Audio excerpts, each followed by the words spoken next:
கண்ணாடி முன் நின்று பார்த்து கொண்டேன்.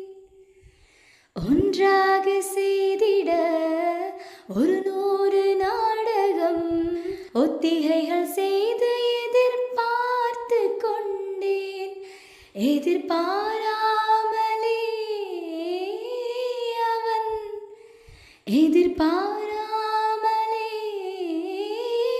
அவன் ஓ பின்னிருந்து வந்து என்னை பம்பரமாய் சுழற்றிவிட்டு உலகுண்ட பெருவாயில் எந்த வாயோடு வாய் பதித்தான்.